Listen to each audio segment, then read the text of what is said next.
Not all pole dancing is stripping, just like not all dancing is ballet. It's a fitness and exercise activity that gets a lot of bad press. So today I have an expert who can show us what pole dancing really is. Welcome to the Just Dumb Enough podcast, a show that acknowledges no one is always an expert by dispelling misconceptions with real experts. I'm your host as always, Colton Petrie. My guest today is Carla Gilfry. Carla also goes by the stage name Frankie G and is the owner of the Stilleto fitness and pole yoga gym. She has just about 20 years of experience and in that time has coined the term Polga for pole yoga as a class and also holds the world record for longest chair dance. She's got a great message about how anyone can actually pole dance regardless of your circumstances, age, gender, or body type. We got a bit of an echo in our call, but I've hopefully done enough to reduce that to a level where it's not an issue. Also, there's some show news at the very end. Let's get on that pole.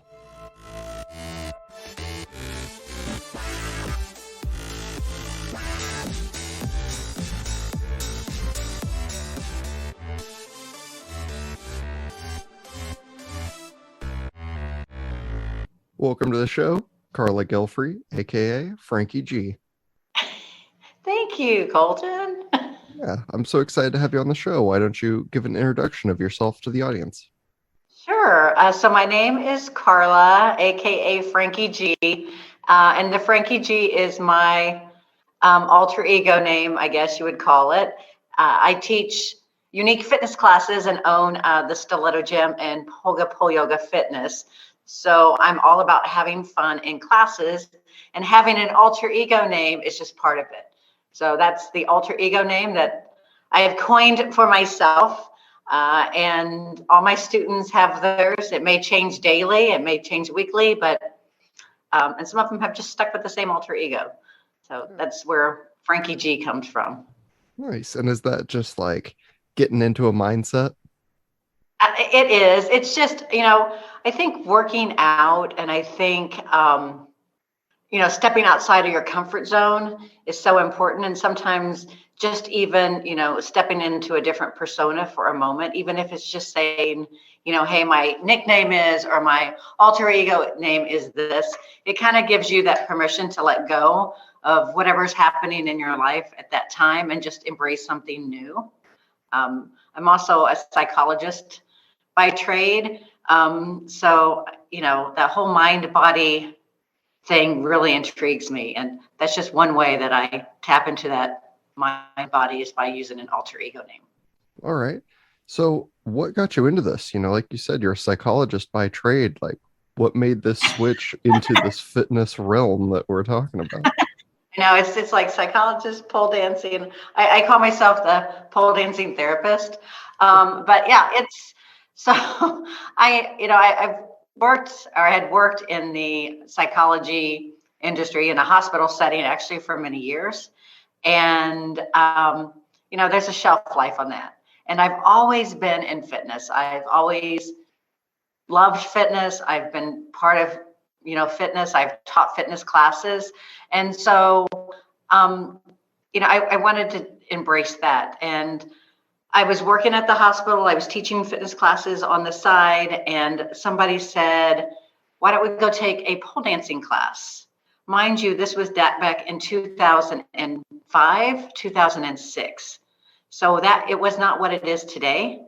And so I thought, okay, so a bunch of YMCA instructors, we all taught at the YMCA. We went to a pole fitness class, and I absolutely fell in love with it. I knew that at some point in time, people would embrace it, and that it was good.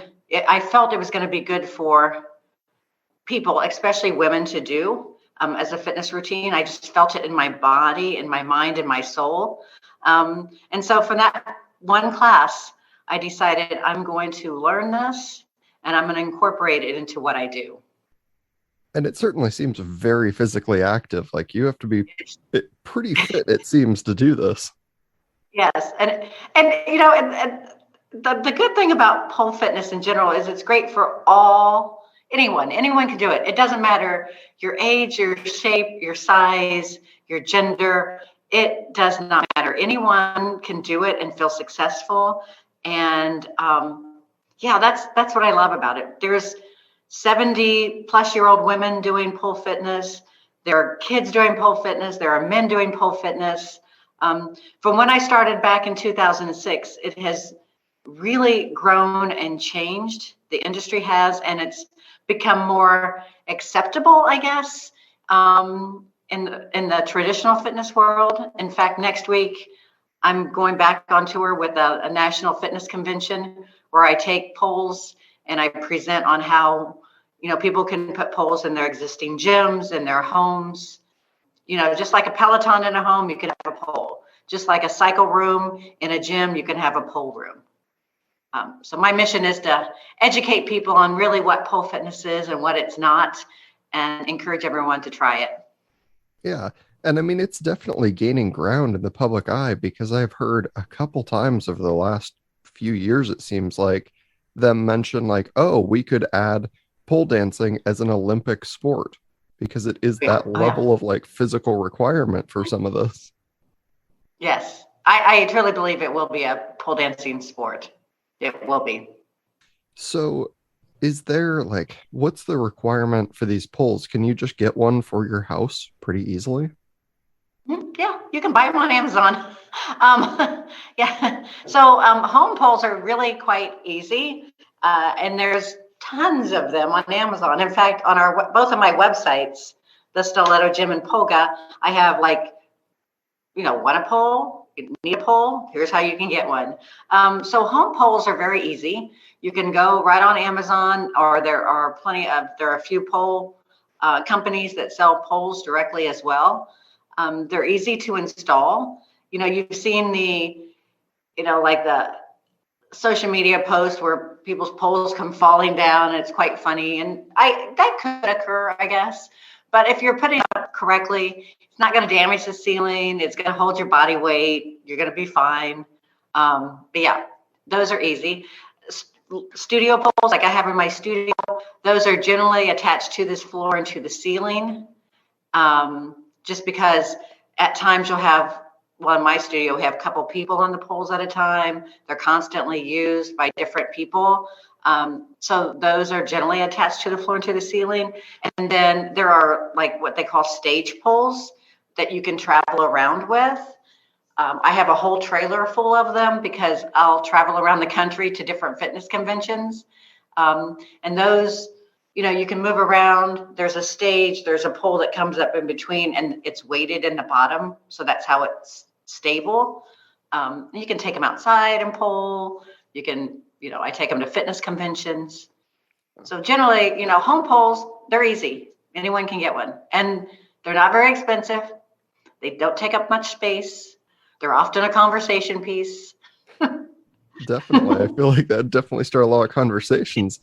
Yeah. Is there like a big difference between like what you're going to install in your house and what you're going to put into a full studio where you're like the height difference is, very apparent for a reason? Yes. So there is a big difference. So home poles generally, 10 to 11 foot's about as high as you'll go there. In my studio, the poles are 12 foot. So they're cut they're cut specifically for the studio. And yeah, so they're much taller. And again, they're attached to the ceiling and to the floor. So they're not going anywhere. But yeah, that's the main difference is the height. I have some of my students who will rent the studio just to come in, so they'll have a little extra pole room to actually do their tricks and spins and workouts, just because at home their poles are shorter. And what is the proper like width of these poles? Somewhere between like, I imagine the old school, like your grade school, like very thin metal pole and like a light post. What's the proper thing? Yeah. What's the difference? So when I first started back in the day, so I started in 2006. So when I started, my daughter was 1 and she's now 18. That's how long it's been. But when I started, they go in centimeters. So 50 millimeters, I guess. So 50, which is like a 2-inch pole, was about standard. Now it's an inch and a half to an inch in diameter is standard. For pole dance competitions, they use an inch and a half or 45 millimeters. I mean, it seems thinner, I guess, than I expected because I'm thinking about somebody putting like their whole body weight on it. And I think of like a larger pole. Yeah, no. So you grip the pole with your hands, especially for women. The grip is important, I guess. So the smaller poles generally work better, especially if your hands are smaller than a larger pole. But 2 inches to an inch to 2 inches in diameter is about standard. An inch and a half is what most like pole competitions will use in their pole competitions. Gotcha. And I had heard that's kind of the reason as to like why, even people are like, it's a sport, it's not meant to be, incredibly over sexualized. The reason behind though, they're like, we still wear very little clothing because you want that body contact for friction, Right. where like clothing doesn't provide friction. Correct. You're exactly right. And I think maybe that's the controversy, but the volleyball players, they're Olympic sport and they don't wear much. The beach volleyball players, and you can pole with clothes. It just has to be a specific kind. So I have like pants or leggings that are sticky that I'll wear, especially in the winter months because it's cold, and they stick to the pole. So you're able to do pole tricks and spins with like a sticky pant on as well. And depending, like men especially, I don't know if you've ever seen male pole dancers, but they're incredibly strong, and a lot of them will use mostly their upper body. And you can pull in pants, you can pull in, whatever you really want to. But yeah, if you're trying to do specific tricks and spins, you do need that contact. I know on America's Got Talent, I think she won. I think the pole dancer won the entire, or she came in second, the entire episode last year. And it was beautiful. She was very theatrical. A mom of like 3 or 4 kids, very theatrical in nature, set up her whole staging, her own setting. And she actually did a lot for the pole world just because she showcased what pole truly is. The athleticism, and the theatrical approach that she took was beautiful. And what's the train up on these like? I mean, I imagine you got to take quite a lot of classes to get very good at these. But how long before you're like comfortable picking your feet off the ground to do stuff? So the first class, you'll pick your feet up off the ground, generally. And you do that in a spin, I guess. So we begin to to teach people to trust their body, to understand that movement on the pole is they can do it. So we generally teach them, a simple trick or spin where their feet are actually up off the ground and they're spinning on the pole. Handstands, we can teach them handstands in a supportive manner. And like many of my people come to a polka class and they're in a handstand the first time. And these are people maybe who have never worked out, who don't believe that they have that upper body strength. But if you place the body correctly in a position and you distribute the weight properly, anyone can get into a lot of different positions that they don't think they can. Interesting. Just a matter of physics. Yes, exactly. Because I see some of it and I'm like, I don't know that you could get me to try some of it because it looks like I'm about to fall straight to my head. Yeah. And I always tell my students gravity is a real thing. Like it's real. Yeah. And it will bring you down. So you're trying to defy gravity at the same time. But you're right. It's just physics of the body and placement of your weight. And it can be done. And I think that's the fun part of it, that people realize quickly that in their head, they're like, I can't do that. But really physically they can. if they just put their body in the right position. Yeah, finding a balance somewhere between like That's right. trust your body, you'll be okay, Yes. and also I gravity don't still want to die. applies. Yeah. Yeah. Nice. So, in teaching like a classroom, is there like a room full of poles and they're all spread out like a certain distance from each other? Yes. Yes. So my poles, I have, let me count, 18 poles in my studio. When I started with 4. So I've grown up a bit, but yeah, I have 18 in my studio now, and they're 6 feet apart, approximately 6 feet, 5 to 6 feet apart. Okay. And that's just for like And if you, the size of your body. yeah, and it's funny because when I put one in my house, I don't really measure. I just hold the pole and kick out with my legs to make sure I'm not going to kick anything. But Very yeah, you want a safe distance in between the poles. So if someone was looking to get started in this, they're like, I want to go to my first class. What is Mhm. generally like, what's the first thing you recommend right off the bat? So I recommend just don't think about it. Don't second guess. Like, should I? Do I want to? Am I strong enough? Am I, too young, too old, too fat, too whatever you are? You're nothing. I mean, you're just right to go to your first class. So don't think about what it is that is limiting you. So just make sure that you register for a class, call your local studio, see what's out there. If you want to if there's no studios around and you want to put a pole in your house, just decide that this is something I want to do.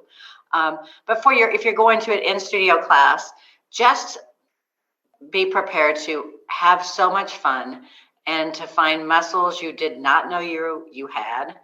And don't wear any lotions on your hands or your legs, especially because you're going to slide right off the pole. And just be prepared to have a good time, to let loose, and to have fun when you're working out. Yeah, and that's And most classes are done barefoot. I will tell you that.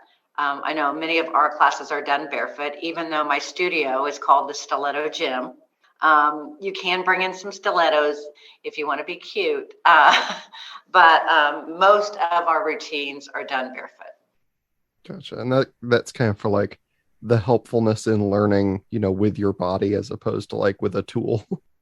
Yes, yes, yes, yes. Interesting. And obviously, all of these businesses are different. Ones in my area versus across the country are going to be vastly different. But is there like a general price range that most of these things fall into? I would say anywhere from per class, generally anywhere from $20, 15, maybe 15 to $20 up on upwards to 40 per class. I would imagine, just depending on your area, where you live. Some studios will offer like unlimited packages for a couple $100 a month. We can come unlimited. And it just depends on the studio. My studio is more of a party studio, which means that we host a lot of like bachelorette, birthday, girls' night out parties. So we do a lot of parties. And then we do what I would consider like level 1 fitness-based classes. We don't get into a lot of tricks and spins generally. I mean, it's tricks like, climbing to the top and doing tricks all the way down. We have a few students who will do that, but generally ours is grounded type classes where we'll spin, we'll climb, we'll go upside down, but we don't do any really like Olympic style tricks. And then we do a lot of polga, which is pole yoga. And this is like, in all the fun people have with it, and like you said, having, like a party at these Yes. things, this is still a workout. Is there like Oh a yeah. high likelihood after your first class that you're going to be very sore? Yeah. Oh yeah. Yeah. I have students who they'll come in the next week and say, I couldn't walk for like a week. Like finally today I can walk. I have, yeah, you again will find muscles you did not know you have. And the beauty of pole dancing is it's an entire body workout. Like from the time you walk in, it's not leg day, it's not arm day, it's not, you're working out your entire body. Um, and you're having fun while you're doing it. So you don't even realize you're not getting, too tired where you want to quit. You want to continue on because it's fun. And muscles, your entire body will tell you that you've done something good for it. I was just thinking about that as you're like, yeah, we have this unlimited pass. And I was like, yeah, but if you come in every day, I cannot imagine like the recoil is a lovely experience. Yeah. Yeah, it's some people have to take a time off. And also it's like a badge of honor or something that'll happen when you start pole dancing is the bruising that occurs from like banging against the pole or locking a leg on the pole or hooking an arm. So the skin contact or the body contact that comes in contact with the pole, you'll see bruises, which we call pole kisses. And sometimes I'll tell people you need to stay off the pole for a minute because those kisses have to heal, especially if they're determined to get a certain move or a certain spin. Bruising or pole kisses are part of the initiation into that. And you're like, you don't want to just keep pressing on these bruises as you try and learn. Yeah, that's right. I've grounded people from them, like, you're not doing that again until those heal. So you had referenced it a little bit earlier, which is Polga. So why combine the two? So I started as a traditional fitness instructor. I taught like spin and boot camps and then fell in love with yoga. And yoga was my thing. I love yoga. Yoga is my remedy for everything. And then when the YMCA instructors and I went and took that pole class, I thought, I want to learn this. So I was trained in pole fitness and then added poles to my existing yoga studio. And I thought, well, why can't my yoga students would gravitate to it, like especially my older students. So they would gravitate to it to help them up and down off the floor. They would use it for balance. They would use it for different things. And I thought in my head, well, why can't I combine the pole fitness with the yoga? So that's what I did. So I coined and trademarked Polga, pole yoga, and designed a whole program out of stretching and strengthening using the pole. I call it a vertical ballet bar. So what people do in bar classes, they go to bar classes. It's the same thing, only different with Polga, which is stretching and strengthening using the pole. And the beauty of that is anyone can do that, and it's not intimidating, where sometimes pole dance or pole fitness can be intimidating for people to start. It's like an entry point into the pole world, but people feel comfortable with it. And it is a complete mind-body experience. Each Polga class is about 75 to 80% yoga based and about 15 to 20% pole fitness based. So I assume it has like a much slower cadence to it than when you see people like doing very rapid pole dancing movements. Yes. It's slower. It's flowy though. I mean, we keep the flow going, so it's very flowy in nature. It's like a flow yoga class. But yeah, it's a lot of the traditional yoga poses I've adapted for the pole and then created new. And do you have people that like they came to you and they started learning, pole fitness, and then you're like, let me introduce you to Polga, and they're like, why is this suddenly difficult again? Yeah, yes, I do.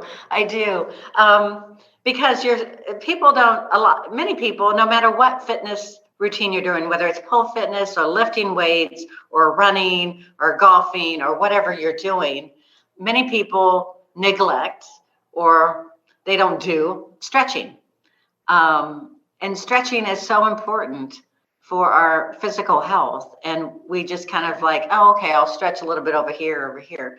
But using the pole, you really can get deep stretches and it feels fabulous. And it's the whole hour of stretching in Polga does the body good. And so people who are doing already pole fitness or they're active in another activity, they're already in shape, will still benefit from Polga just from that stretching aspect. Yeah, I had to figure some of that because I know a lot of people that, do regular workouts and then they get into yoga and they're like, I usually feel very energized after a workout. And after yoga, I feel like I need to sleep because my body's like, well, time to shut down now. Yeah. Yeah. Yeah. And you get all those toxins and everything moving in the body, and you get, your muscles stretching and lengthening, and it's it's so good. But you're right. If you're not used to that, it's a lot. So, what other kind of misconceptions? Like, do you have a lot of people coming into, pole fitness classes with like a mindset already there where you have to like break them and say, like, that's not even the real thing? Like, let me tell you about this. So I think I have, especially women. So we have men as well, but I'll address the women first. So women come in, and their misconception is they don't really sexualize it, I guess. They their misconception is I can't do it because uh, I'm not strong enough. I don't have the upper body strength. I'm too old. I'm too young. I'm too this. I'm too that. Um, so women, I think, come in with the misconception about themselves more than the class, or they think that the class is only going to be taught by 20-year-olds who are in incredible shape, and they're going to be hanging out at the top of the pole the entire time, and no one's going to know what's going on, and I can't do any of those tricks that they're doing. So I think that they think that they can't do it, basic class, or they think that it's going to be like hanging from the rafters on the first class, which it's not. So I think that's the misconception there. Men, I think, associate it with clubs still, and so do some women. I won't say it's just men, but women do as well. I think some women, as well as men, they have this mindset that pole is only for strippers. You must be a stripper in training if you're going to a pole class. So I think that some people, the misconception is it's only for strippers. And in reality, in a strip club, some strippers never use the pole. It's just there. So that's been a hurdle. I think that's much better now than it was when I first started. Now I think people are educated on what pole truly is, and I think people have opened up their minds. And just because I pole dance doesn't make me a stripper. I have never been a stripper, but I enjoy pole dancing, and so it's much better. But I think the misconception still is that it's only for strippers, and I think that's why some people maybe are hesitant. And I've heard this from many of my students about putting poles in their homes, because what will my kids say? What will my parents say? What will my friends say? Because I have a pole in my house. So, and at some point, like everything, we're going to overcome we're going to overcome that, and it's just going to be natural. People have ballet bars in their homes. People have, pull-up bars in their homes. People have all these different fitness equipments in their homes. So why not a pole? It doesn't make you a stripper. You're not going to go to the club and work next Saturday night. It's fine. Yeah. And I have nothing against strippers, but not everyone who pole dances is a stripper. Well, in calling it pole dancing, I have to assume, like regular dancing, there are different styles. So you're like, there is a Yes. club style, and then there is like the general fitness style, and they are separated by a world apart. Yes. And you know what? And I'm glad you brought that up, because there are so many different styles to pole dancing. And like I said earlier, I can't remember her name. It was on America's Got Talent. Anyway, she was very theatrical. Like, her performance was like a very theatrical performance. It was amazing. If you have a chance, go on YouTube and watch it. So there's that theatrical side. There is like a sexier side of pole dancing, which is wonderful for women to do in a studio setting. If girls want to go in, and we have some of these classes, I call them industry shoes, and I call them industry girls. That's what I call the industry, the club industry. We have classes where if they want to go buy industry shoes and come in for a class in a setting, it's wonderful for their feminine spirit. They're allowed to move their body in a sexy manner without anyone judging them. They're allowed to tap into that feminine side, because so many of us, especially women, we work in that masculine energy so much of the day. And if you're able to go to a pole dance class at 6 p.m. on a Thursday night and allow yourself to, have fun with other women, to put on some shoes, to feel sexy, to move in a feminine way, that's a beautiful thing. And it's really good for women's spirits, for their souls, to allow themselves to do that in that setting. Again, you can put on the shoes, you can, come in and move sexy in a class.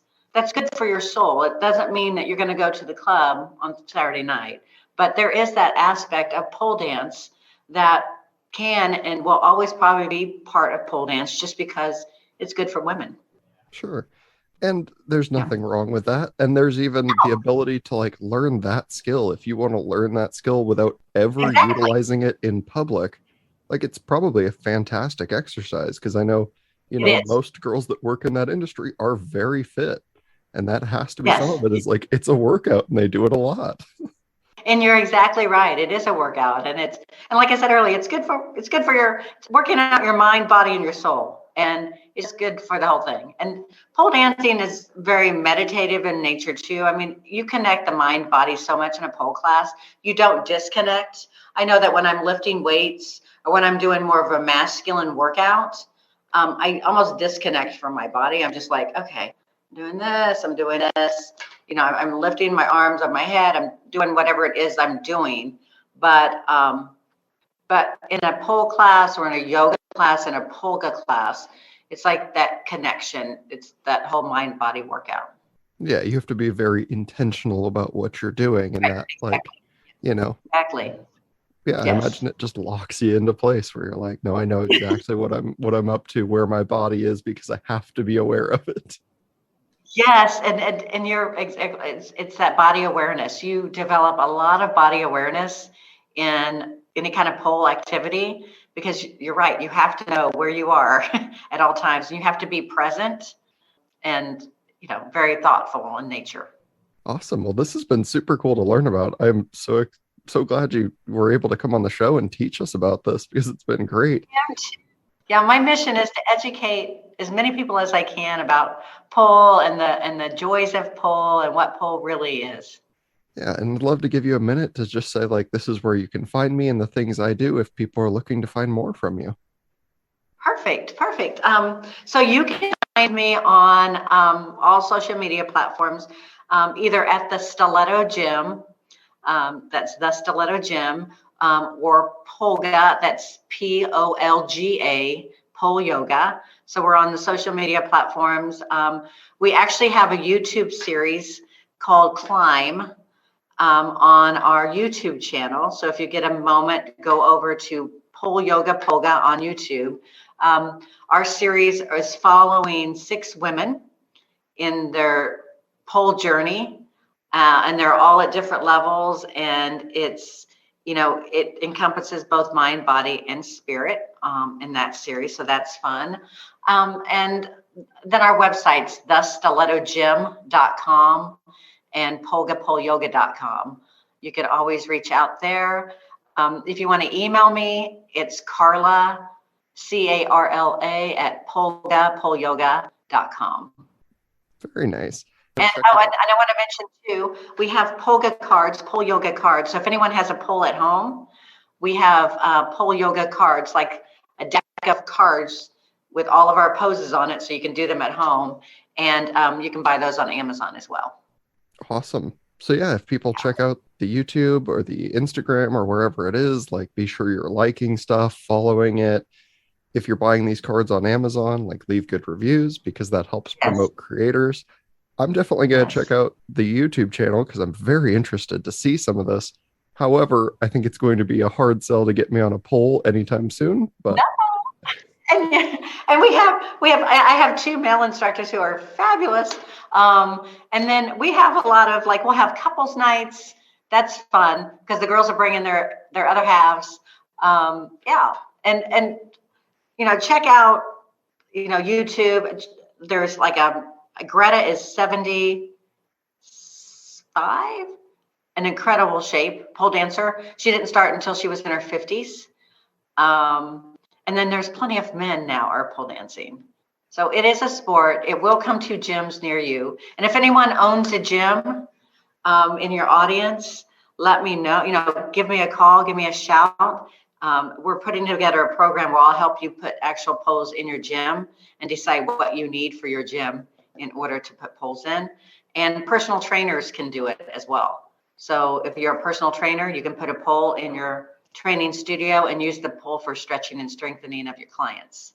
Yeah, awesome. Well, Yeah. again, thank you so much for this. I've appreciated this Thank immensely. you. Thanks for inviting me. This has been fun. Hopefully you enjoyed that lesson from our pole dance expert. It was super fun for me to learn about, although I'm still not sure I'll try it personally. You might have noticed by now I'm trying a little bit of a reformat here at the very end. Hopefully it keeps people more engaged and it lowers the repetition, because it came to my attention via a listener that they didn't even know that I did a ranking section. For those unaware, part of podcasting means that I can see some of the stats behind my visitors, and I feel like it's a fun way to make a bit of a competition out of it. The most interesting part to me is all of the countries that listen, since it's now over 140 countries around the world.